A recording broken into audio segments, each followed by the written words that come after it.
Hello, everyone. My name's John Lombardo, and I am running for Select Board in Tewksbury. And today I wanted to do an interview of getting to know me in a way that I can reach people while it's wintertime. So I have a setup today to be a very casual conversation, and I have on someone who's my pastor. He's my mentor, knows me very well, and we'll have an unscripted discussion about who I am. So we'll get started right now. So Pastor Bob Hellman, welcome. Hey, John, thank you. It's an honor to interview you and let other people get to know you the way that I do. So, John, why don't you start off? Tell us where you were born. Yeah, I was born in Woburn, Massachusetts, and but I also lived in New Hampshire for a while too. So when I was about 11, 12 years old, moved to New Hampshire, lived on the farm, and then graduated, moved back to Woburn, graduated from Woburn, and then have two older brothers, family, everyone. We had a good life. But when I got out of high school, I joined the U.S. Army and did that for 8 years with the Army Reserves. Did one deployment in Iraq from 2007 to 2008. And then when I got out, decided to move to San Francisco, get as far away as possible from the military, and just try to live my life throughout my 20s. And I got my undergrad degree at American Military University in business administration and a master's at Penn State, organizational development and change. And then also have trauma-informed coaching because I'm the founder of my own nonprofit. It's called Veterans and First Responders Ministry. Developed that about 2 years ago. We're still growing it right here in Tewksbury. But did that, so I do trauma-informed Christian coaching, and then also been working in the pharmaceutical industry for about 15 years or so right now. And just recently, about 2 years ago, volunteering a lot in the community, joined the Economic Development Committee in Tewksbury, where I serve as vice chairman, and then also an elected official to the Board of Housing. And I have a 4-year-old son who's in soccer and hockey, so I coach that. We do learn to skate, learn to play Saturdays for Tewksbury hockey, and then spring and summertime, fall time, we do soccer. Yep. Great. So, how long, John, have you been married? Well, 6 years now, 6, 7 years. We met my wife when I moved back here from San Francisco about 7, 8 years ago. And then we bought a house here in Tewksbury about 6 years ago. Got married at the Tewksbury Country Club, which is a beautiful location, and during COVID. So we had like a micro wedding. And it was nice because it was, you can only have like 20 people because it's during COVID. So it was definitely a cost saver, but yeah. And then we had my son, who's 4 years old right now, and he's at a local daycare. Kid. Yeah, he's a cutie, little Noah is. Yeah, You yeah, know, John, I love the United States military, and I'm a very patriotic person, as you are. In fact, it's one of the things that you and I have in common. Tell us something else about patriotism. What drives you in regard to your love for this country? Obviously, you're a warrior.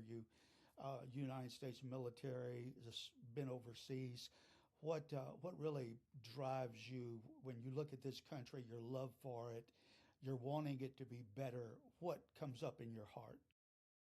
yeah. I think ever since I was a little kid, I had my first grade yearbook, school yearbook. I had I wanted to be in the U.S. Army. It was a dream job of mine. And when I saw 9/11 happen, I was probably in the seventh grade, eighth grade, and I knew right away like this is going to be the war I'm in.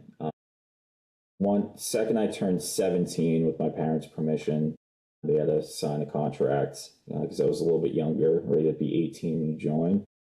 But I joined when I was 17, and one thing I always love is I like the idea growing because my idea of America shifted over time. But when I was younger, it was yeah, I love the idea of freedom, we're the good guys. You know, some of my heroes growing up were World War II veterans, and I've watched countless of documentaries on these guys. I think it's the greatest generation and people I looked up to. So it was always like, you know, we're the good guys. We're gonna fight them. And when I saw 9/11 happen, it was, you know, that hit my heart. But I deployed to the Iraq War, which is a little bit different. That wasn't really the Afghan War would have been really tied to 9/11. And when you go to war, it really shapes how you view life, how you view patriotism. And sometimes, you know, we might not be on the right side. There's a lot of debate on that in the Iraq War.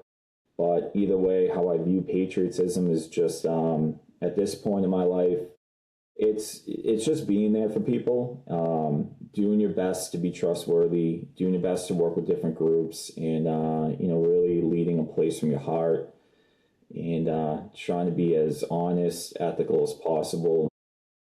And yeah, because for me, it's like I kind of go on a rant right now, but with politics, I was someone who was just sitting around like everyone else watching TV, and it's so divided in this country.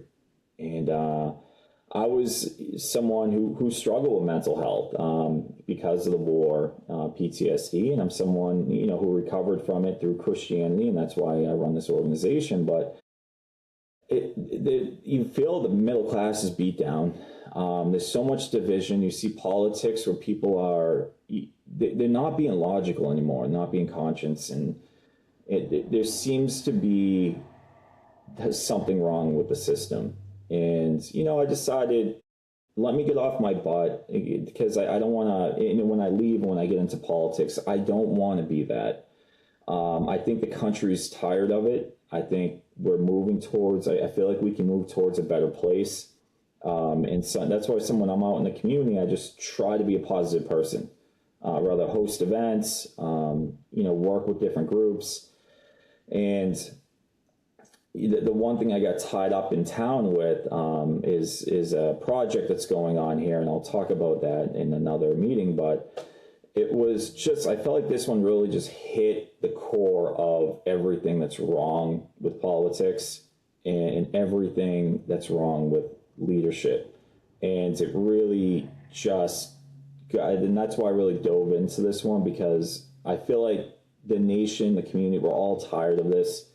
We're tired of politicians, you know, wanting to network and schmooze with different groups, and then we're never prioritizing the person. And because of that, people get afraid to speak up, and they're afraid to be isolated. And that's something I don't care about, because when I leave my house, this is everything I got is in my home. I got my beautiful wife, I got my son that I love, and so when I leave the house, it's for the benefit of the community. It's not to be friends with everybody. It's to work with everyone, yes. But at the same time, when the chips are on the table and when there's things happening, I believe we gotta stand on ethical ground and being trustworthy people, even if it comes at costs that can be a net negative at times to the community financially. But you know, we gotta hold a barrier on certain things. Um, yeah, and anyway, so that's kind of why in politics, you kind of see me come out of nowhere on this one situation in Tewksbury, and I felt like it's tough because a lot of people don't know me. They just see this guy coming out. Who's this person speaking up against this battery site? Why is he so vocal about it? And you know, really, who is he? And that's one thing I wanted to create an actual video for people to get to know me better. But yeah, you know, No, absolutely. So, John, I think anybody that hears you right now senses your great passion for America, being a patriot, being a warrior, and your great passion to enter the political system in order to, make things better and to just do things differently, actually, the way they should have been done from 1776 on to the present. Tell us a little bit about your commitment to Christianity, what that means to you, kind of where you came from and where you are now in regard to your walk with the Lord. Yeah, I think that's the biggest thing when, especially in Massachusetts, we're a diverse state, right? We got people who are secular and they don't believe in Christianity, and there's a lot of political bashing going on at the national level that coming out and being a Christian and being in politics, it immediately can put you under the spotlight as someone, could you be an extremist, something like that, and actually that's not the case. Growing up, I was never a Christian. And I think I always say the Roman Catholic Church, I felt like when my parents got divorced and it created a fraction between religion and my family. And I wasn't a big supporter on really calling people sinful. And anyway, so I just got distance from the Christian faith growing up. And when I went to war, like you do get closer to God in a way, but you also get a little further away. So war didn't really bring me to Christianity. It wasn't until I went through my depression and I had to come full face of a lot of my problems that I had and I was struggling with. And God just came out of nowhere. And I turned to Christianity and I gotten totally healed from it. And I realized that, hey, this is so beneficial. And to me, Jesus is king. He's real. But then how does that then translate into my politics? And I have my own organization. I always tell people, like, I'm not here to convert anybody, right? I work in corporate America. I work on committees here. I don't go around telling people you need to convert to Christianity or you need to be this way. No, to me, Christian, being how I translate faith into politics is through action. Learning about what Jesus does, right? He's always there for the voiceless. He's there for the ones struggling. He is one of the best leaders you could ever study. And I want to take on his, how he was a leader and be a principled person, be ethical, be someone that they can trust, be ready to stand alone, be a voice for people, even if it means everybody around you hates you, and even if it means you lose friendships. But at the same time, don't hate them, right? You still want to love them and you still want to, at the end of the day, work with them. But you got to be ready to stand your ground. And you don't need to apologize for it. And you do it even if it comes at a consequence.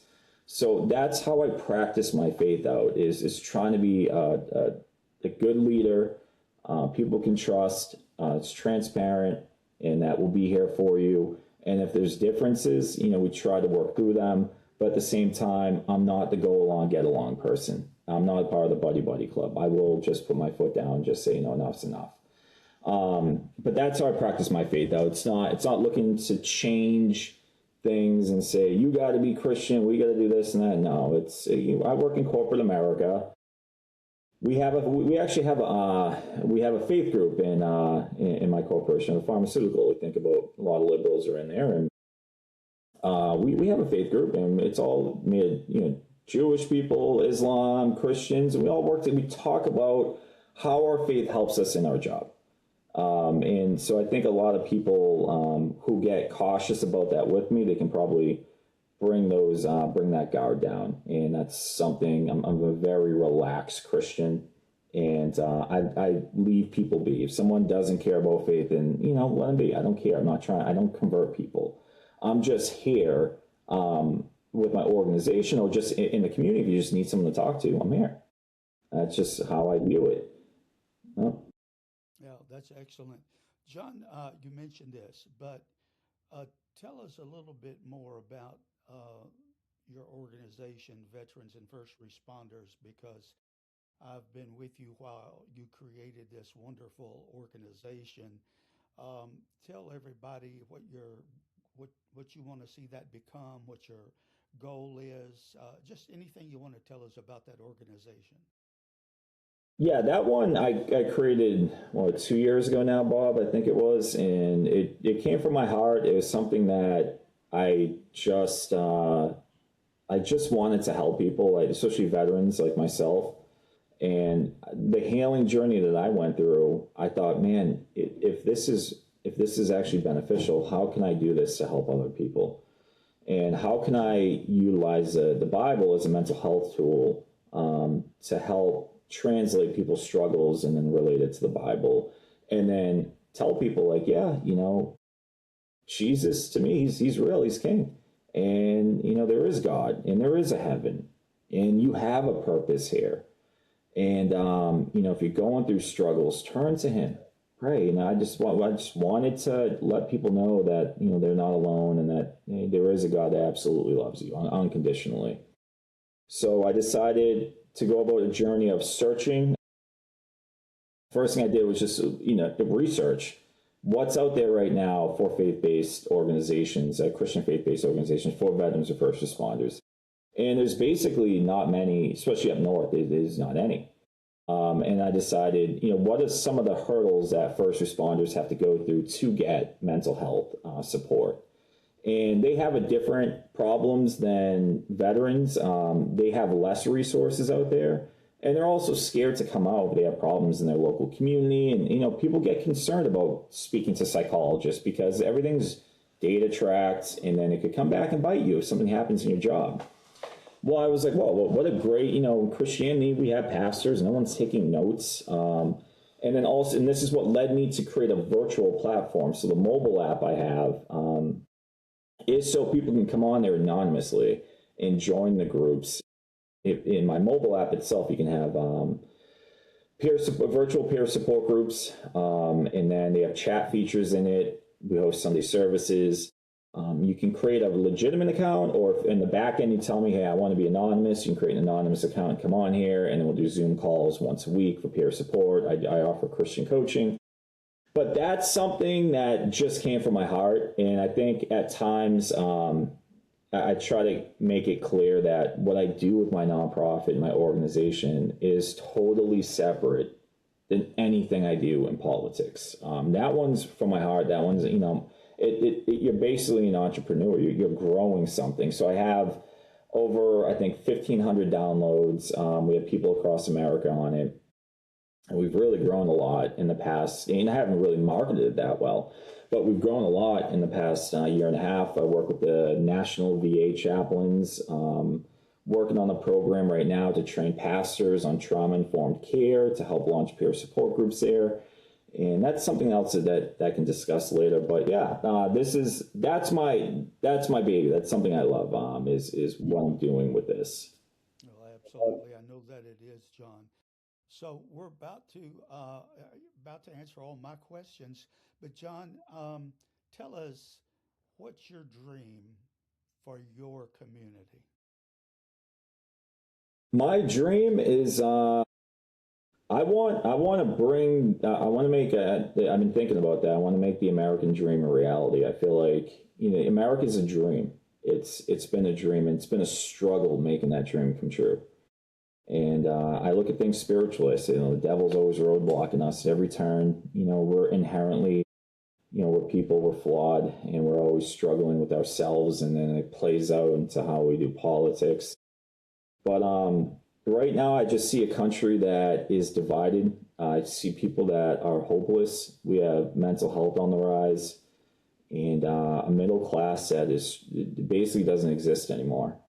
It doesn't exist, and there's no protections. They have no voice in politics, and I've just had enough. I not enough in a frustrated way, but it's to the point where I'm like, we need to take a stand. Like, somebody needs to come out and just say enough is enough. The way we're doing politics is there's some great aspects of it, but there's some areas that we need to fix. And to me, it's how we're breeding politicians to be independent and to think and be creative. And even how you run a campaign. Like, I'm trying to do a very unique one to use my imagination to how I can connect with people, how I can show people my personality. And I don't want to just be the old system of just holding up signs and taking pictures, waving hi, that's great and all. But I think we're at a moment in time where we need people to be innovative, to be creative, to tap into that fun aspect of the individual. We need them to be grounded and have really good traits. And I think that the political system, we should be training people better. Now, they need to be independent. I'm an independent. Now, I know there's political parties. I'm not that. I like being an independent. I will not leave my house unless I'm an independent. I've considered joining parties before, but I realize this doesn't suit me. I don't believe this is what the American dream is really about. So I would love to see amazing people step out of their comfort zone to get away from the party system and come out and be the individual and say, I got ideas. And guess what? I'm not afraid to stand alone. I don't like it, in all the schmoozing networks that they have, the buddy systems, that's good too, but it can be toxic.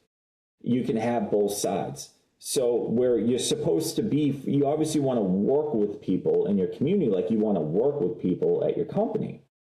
But you don't want it to cross over where your friendship is diluting the position itself, where negative things can come out of it. Because at the end of the day, someone like me who served in the military, these positions that we have in these towns, they're sacred. They're there to be entrusted by the community, and they want leaders in them. They don't want someone who's an entire community's best friend. They want someone who's going to do the best interests of the community and willing to stand alone. And I think that's where I notice issues in politics is there's too many like ingrained networks. And at the end of the day, the biggest problem is we don't have people who want to go out and vote at the local level. We vote nationally. The national turnout is great. State turnout's pretty good. The local level, there's basically no turnout. I think it's less than 4% of the community. I want to tap into that. Like, how can we get more people out and interested in what's going on? How can we get the next generation here? Because we're really disconnected. And because we don't have anyone turning out for voting, people in power thinking, I got to really schmooze the people who actually show up and turn out. And then they want to, not every politician, but a lot of them want to stay in power for like 5, 10, 20, whatever amount of years. So to me, it's a system that I feel like I want to reform in a way. I really want to do it in a productive way that's not like, in your face changing, but I really want to connect with the kids and say like, hey, this is like a good way to get into politics. Use your mind, use your brains, and even the senior community to let them know, hey, you're so important. Like you are the wisdom that you have. Don't ever think you're too old for politics. Actually, it's quite the opposite. You should want to get involved because your wisdom, being a parent, being in the workforce, and then retired and having the time, we could really use somebody like that. Really could. And how do we tap into these different demographics? So I have a lot of ideas turning in my head, and that's why I decided in my campaign, I'm calling it kind of like I want to have fun. Like I want to enjoy it. I want to be innovative. I want to try something new. I don't want to be the politician just shaking hands, schmoozing. That doesn't suit me. I'm not that person. I want to actually be real as I can be. I want to connect with the community. I want them to know that, hey, you got somebody who's just like, I don't view myself as anything special, right? I think when you're a Christian, you say that you're a nobody, right? And that's how I view myself. I'm a nobody. I'm just trying to connect with you guys, see how we can work towards a better future. Because I got ideas bouncing in my head. And I think right now this community could use something like that. There's politicians that, are going to try to keep things the way they are, which we need to, but also we need to have forward thinking as well, because we are going into the future. We are a middle class that's suffering right now. So what are we doing to help the middle class? What businesses are we going to bring in that are sustainable? Because the environment's changing all the time. So, and I'll get into all my stances down the line, but why I have these ideas and how they can be beneficial for the community without changing its character. Yeah, I can kind of talk all day about politics and where I want to go in this town, but yeah. John, I'd like to make a statement about you since I've known you for a while, and then I'm gonna ask you if there's anything else you would like to add or say. But for all of you that are watching, listening, I can tell you this: John John does not have two faces. He does not have a face for on here and then a separate one when he's in private. With John, what you see is what you get. He is absolutely as honest as the day is long. Don't think though for a minute that he's naive, because he's not. He talks about wanting to reform politics, make everything better. But listen, he knows he knows the cost to that, and he's not the least bit naive when it comes to that. But this young man has a great dream, um, and it's in his heart very deeply. And so, what he has to say are truly the things he wants to do, and I'm with him, 100%. It's been my great joy to know him for these years. So, John, I'm going to toss you the Yeah. ball, let you wrap it up here. But thanks for having me be a person that interviewed you, because I love to do these things. No, I did. Thank you, Bob. I appreciate all the nice comments too, and that's something we try to do is not be two faced. But yeah, in my campaign, you're gonna see every Friday at 8 o'clock on a Tewksbury Connected and on my Facebook, John Lombardo for Select Board. I'm gonna be posting a video. This week was just an introduction about who I am. Over the next couple of weeks, one will be about my stances and in-depth details about them. And the whole point when I post these videos is to gather your feedback, your questions. And I'm a leader who is totally open to discussion and seeing even my own flaws. So if someone sees a gap and they're like, hey, there's something I don't agree with it, we're going to have that discussion. I'm going to love it, because your feedback is what makes me better. I'm a Tewksbury resident like everybody else. And I'm just like you. I'm not perfect, but I am trying my best to step into a role to be as ethical, moral, and just, and come up with ideas as possible. So you'll see my stances, but something I really want to do in my campaign, and because I'm big on this, I want to give a voice to the voiceless. There's been things happening in this community that I feel like we really haven't been able to get the message out. What I want, I'm going to have a 2-part series, and I'm going to have guest speakers on. It's going to be the first episode, and both episodes are going to be called Tewksbury Uncovering the Chemicals. Tewksbury has a very long history of dealing with these, and I'm going to have one guest speaker come on who was a resident of Tewksbury, talk about his history with them here. And then we'll have next episode, we'll have somebody else on to talk about current day issues going on within Tewksbury, problems that they're seeing with the lithium battery site. And we just want to give them a voice to talk about what's happening.